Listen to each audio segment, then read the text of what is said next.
Hey guys, welcome back to the film room. There's a player from North Dakota University named Treysen Eaglestaff, and he just went for 51 points in one game, and this wasn't a fluke. Earlier in the season, they played Alabama, and he had 40 against them, and he did it very efficiently. So we're going to break down in this video 5 different things that if you want to become a better scorer, these are things that you can take from Treysen's game. And I'll tell you right now, as impressive as this shot was, it's not about playing a bunch of isolation basketball. One of the biggest mistakes in basketball right now is players think that they have to get deep in their bag and make a ton of very difficult shots to be an effective scorer. And the reality is that's a part of Treysen's game, but it's not the main focal point. So instead of falling in love with shots like these, let's look at the core foundation of why he's so successful. The first aspect, and I believe probably the most important, is that he can knock down the three. He shoots it at about a 40% clip, and he's making around 3 of them a game.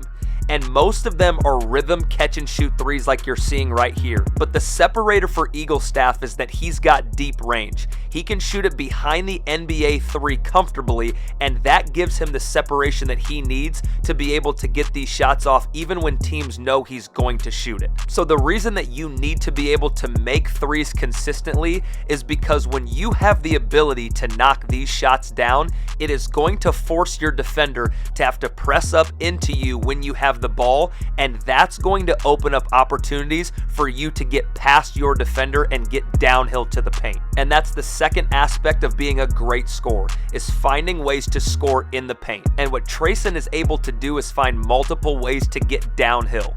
Here he's going to reject a ball screen to get past his defender, and then as he's got help coming from both directions, he's crafty enough to get in between both of them and still be able to score. And another thing he takes advantage of is driving closeouts. Because guys are worried about him shooting, he has opportunities like this to beat guys off the bounce, but he's still controlled enough in situations like this to avoid charges and avoid his shot getting blocked. This might seem very simple, but being able to read defenders while you're driving is extremely important. Take this possession as an example.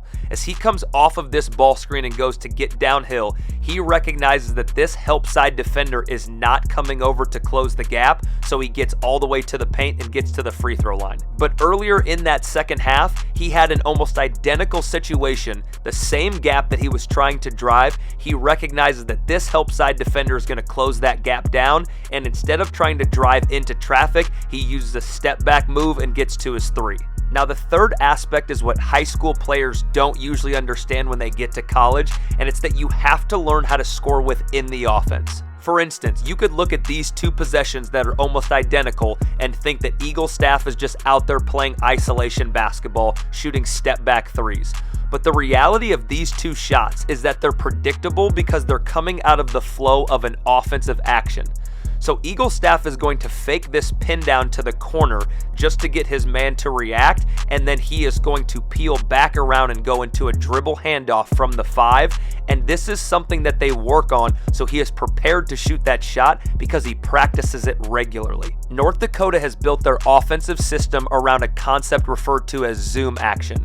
That's where you have a down screen and then a dribble handoff. And it's inside of this action where Eaglestaff gets a lot of his open shots because he knows that that's where they're going to come from. And because he's not just looking to play isolation basketball, he finds different ways to score within this offense. So here it looks like he's going to set a flare screen for his teammate, but it's set up for him to be able to slip and get easy buckets around the basket that just allow him to get hot and see the ball go in early. Now the fourth aspect of being an elite scorer is probably the most difficult, and that's learning to be a 3-level scorer. And what I mean by that is being able to score it at the rim would be the first level of scoring. And if you can also make threes, that makes you a 2-level scorer. But when you can make shots from the mid-range area, whether that's with a jumper or a floater, that's what makes you lethal because you are now a 3-level scorer. Now before you use this as a license to go shoot bad mid-range jump shots, understand that Treysen elevates this high and has a release point from above his head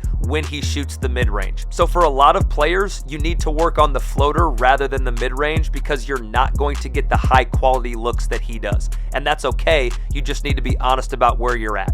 Now the fifth and final aspect is you've got to be able to make the free ones. Treysen was 13 of 17 in this game alone, and he shoots 80% on the season. So it's not like he's perfect from the charity stripe, but the thing is, at the end of the game, you want the ball in your hands, and you can't have that confidence unless you know that you can step up and make them in tough situations. I would argue that there's never been an elite scorer who isn't able to make free throws, with the exception of Shaquille O'Neal, and even he had the ability to knock them down when he needed to.